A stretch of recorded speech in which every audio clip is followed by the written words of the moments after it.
So hello and welcome back to Gumardee Coins and Banknotes, and my name is Glenn, and in today's video we're talking about the Kangaroo Mob of Roos $1 coin.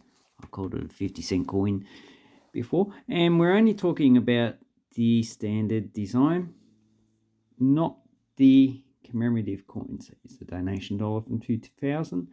I make individual videos for these coins, so you can look them up on my playlist. Just go to the front page of my channel and go to playlists. There is a $1 coin playlist. So we have quite a substantial issues of $1 coins for the Mob of Roos. So I do have some spaces. So the first coin we have is 1984. So I am missing two coins from the early period. So I'm missing the 94 and the 2000. I do get them in very circulated condition, but I don't want to keep those ones. I just want ones that are in high grade. And another thing as well, the last coins that I have are 2019. I've not seen any 2000, 2001 or 2002 $1 coins where I live. So let's go through each of these and we'll see what I collect and in what grade. So the first one is a 1984, first year of issue, had 186 million coins minted. And you can still get these in highly uncirculated grade. So this one does have some damage, as you can see. So it's probably extremely fine. And in this grade, I would generally just spend it. But for this video, I just have kept this coin. And I do have ones that have errors on them. I do keep those in lower grades. But this coin, it shouldn't be too hard. And you find that if you go to Facebook forums, or even on these coin channels where they noodle coins, these turn up pretty often. So obviously people keep these and they do spend them. You can get these in uncirculated condition for probably about $4 or $5. Okay, then we have the 1985. So this one is also in high grade. Has a mintage of 96.2 million. So also in uncirculated condition, you can get it for about $4 or $5. So this one just keep, because I got it for $1. As you can see, it does have some damage on it. And you can see it does starting to have that rim. So a lot of people don't know what this is. It's just discoloration. It's pretty common on an 84 and 85. And someone says it's related to when they actually done the rimming of the actual coin. So it might have been dirty, or maybe it just had an effect or a little bit of a weakness on the actual coin. So you can see it's starting to go right around. And here we have the Mob of Roos. Once again, I do keep errors. This has some damage. So normally I'd just spend these, but just for this video I'd actually keep it. So I'd actually only get these in uncirculated condition. Okay, then we don't have any more coins to 94. Obviously I don't have a 94 coin, and so I've got a 95. Now 1994 had a mintage of 47.6 million, so it's very common. I only keep these in uncirculated. 95 had a mintage of 21.4 million. So in uncirculated, yeah, probably it has a book value of $20, but I would say it's probably about $5 to $10. And this one has the RDM effigy. And as you can see, it's actually quite a nice coin in itself. So I did get all of these in uncirculated condition from circulation. And the next one we have is slightly wear, probably almost uncirculated. EF, depending on what country you graded in, has some damage on it. 1998 had a mintage of 16.2 million, a little bit low, but 16.2 is still a common coin. And as you can see, I'd only keep this one also in uncirculated grade. So I'm just going to take a break and check on dinner, then I'll be back. Okay, so we continue on with the show. And the next coins we have are I don't have the 2000 to the $1 coin. That seems to be hard to get in high grades. Usually I find them in very fine condition, and that's about it. So 2000 is probably one of the lower mints. Has a mintage of 7.6 million, but then we go on to 2004. So in between 2000 and 2004, they had commemorative coins, and they didn't issue any mob of roos for circulation. So the 94 and 95, not 94, 2004, 2005 are the lower mint coins. So 2004 we have 8.8 million. So an uncirculated grade, probably talking about probably about $10. And the 2005 we have a mintage of 5.8 million. And for some reason the catalogs have the 2004 at $12 and the 2005 at $10. So the 2005 was issued with the Second World War $1 coin, as well as 20-cent, 50-cent coins. So this is one that's probably not in sets. So 2004 is probably in the uncirculated coin set, but I think that's a color coin. I need to check that up. I could be wrong on that. And the 2005 probably is not in any uncirculated sets. Might be in the baby set, but that I need to look up myself because I can't remember all the coins that are actually issued in sets and that. So these ones I would actually keep in very fine, extremely fine, and almost uncirculated and uncirculated. So these condition I will keep, but they're not really that easy to get in this grade anymore. Okay, so 2005, then we've got 2006, and this one's a pretty common coin.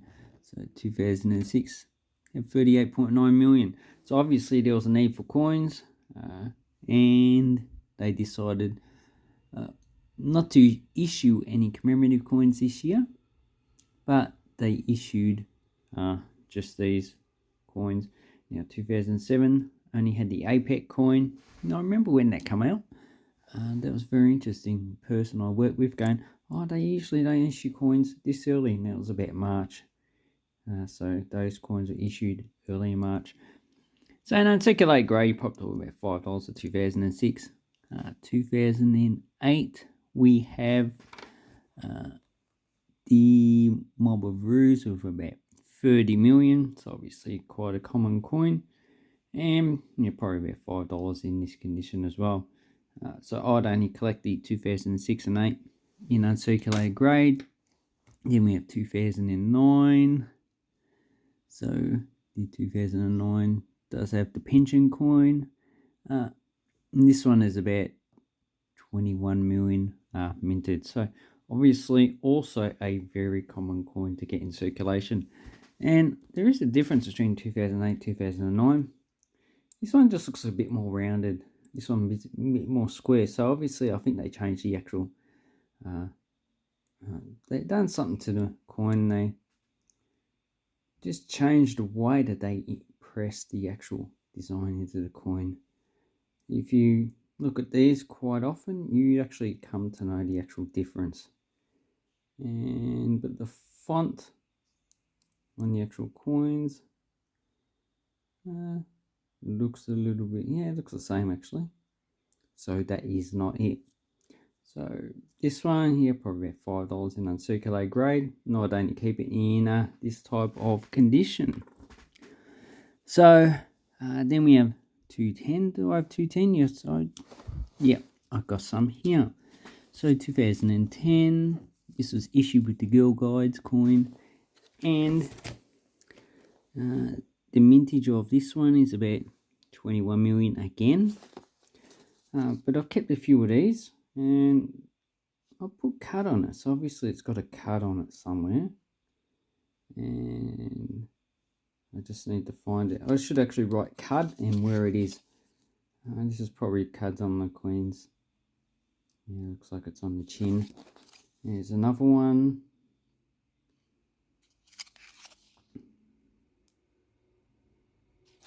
And here's just the standard one. And these ones I do find a bit hard to get in uncirculated grade or even high grade. So all the ones I got do have some damage on it. So yeah, once again, probably about maximum $5 in uncirculated condition. But 2010, I don't think this was issued in coin sets. Might be in the baby set. But I think the uncirculated coin set had the Girl Guides coin in it. Okay, so a common theme you're going to see with $1 coins is that they issued the commemorative one and the normal standard circulating one in the same year. So two different coins. Then we have 2011. So obviously this one was issued with the Chogam coin. This one had a mintage of 17.9 million. Has a catalogue value of about $15, but really much between $5 and $10 for an uncirculated coin. And it's actually, I actually quite like it. So if we look at the differences between 84, 2011, obviously there isn't that much difference on the reverse side. So the 2012, there are no $2 coins issued for circulation, and they're only in uncirculated coin sets. So then we have the 2013 coin. This is just a single issue, just the Mob of Ruse with 20.9 million. And it's supposed to have probably a value of about $5 to $10. If you're lucky, you should be able to actually pick it up a lot cheaper, because $1 coins are just not a favorite of coin collectors. So then we have the Mob of Ruse. So the actual coin catalogue has a mintage of 6.2 million, but on the Reserve Bank of Australia? No, they're the ones. The Royal Australian Mint, should I say. Reserve Bank of Australia. Note Printing Australia, they print the banknotes. But it's only like 1.4 million of these minted. So this will be classed as a key date for Australian $1 coins. But as it still has a high mintage of 1.4 million, it's still easy to get. So in this condition, you're probably talking about $5. If you want an uncirculated coin, you're probably talking about $40 to $50. That's what I've seen. The prices do fluctuate. So when you watch this video and you go, oh no, but the price is at this time. Yeah, well, that is at that time. So obviously prices do change. But even though this is the lowest $1 coin, it's not really too popular for coin collectors. Then in 2015, we had 22,310,000 $1 coins. This was issued with the commemorative coin. 2014 was also issued with a commemorative coin, so 100 years of Anzacs. And 2014, 2018 were all issued with 100 years for Anzacs. So this is one had the missing leg on the third row. So the missing leg is pretty much there. Should be a leg there. A lot of the times it's actually missing. And so there's the actual leg. So you can see it on this coin right there. But if you look at this coin, yeah, probably a faint impression. Now, so that's the die fill. So obviously some grease filled in that part, and it actually removed the leg. So I'm not too sure on the value of the missing leg, but the normal coin, yeah, probably $5 to $10 in uncirculated grade. Shouldn't be too hard to get, and probably throw this one back into circulation. Okay, so then we got 2016. So this was issued with the 100 years of Anzacs, as well as the 100 years of 50 years decimal currency, should I say. So there was 3 coins issued that year. Marlboro's had a mintage of 30 million, so not really a hard coin to get. But this might have been issued in the baby uncirculated set. It depends if you can actually get this in uncirculated grade. If they were just issued in circulation, like the donation dollar, which is pretty hard to probably get an MS grade for this coin, then that would also increase the value. Okay, 2017, Marlboro's 11.11 million, so about $5 to $10 in that in uncirculated grade. So I'd only keep this one in a circulated condition. And once again, it's issued 100 years of Anzacs, and they did change the style between 16 and 17. So this one looks a bit shallower in engraving than 2016 and the 2018. So last year, 100 years of Anzacs. This one had 12.82 million, so a bit of a lower mint coin. Once again, $5 to $10 in uncirculated grade. But so I'd only keep these in uncirculated condition. This one looks okay, has a bit of scratching, but I would generally chuck that back into circulation. So the last years I have $41 coin, only 2019. As you can see, we have the IRB and the Jody Clark effigy. Now the Jody Clark effigy for all these coins in 2019 is a lower mint. What we have is 8.71 million for the IRB, and the Jody Clark, we have a mintage of about 3 million. So it's a bit of a lower mintage coin. And we also have about 1.5 million of the AUS coins, which are issued with the IRB effigy. And they were issued in 2018 actually. So that is before they probably decided to actually change the effigy. But they've probably had this in the works for quite a few years, and they've just had to go ahead. And like the UK in 2015, which issued 2 different effigies, they decided in 2019 just to follow suit. And because it does get people more interested in coin collecting. And then they issued coin bags of 20 coins, which they mixed these two coins up. Actually, they mixed and they also mixed the 2019 AUS with the 2018 coin. So that actually generated some interest. So what are the values of these coins? Yeah, probably about $5 to $10 for that one.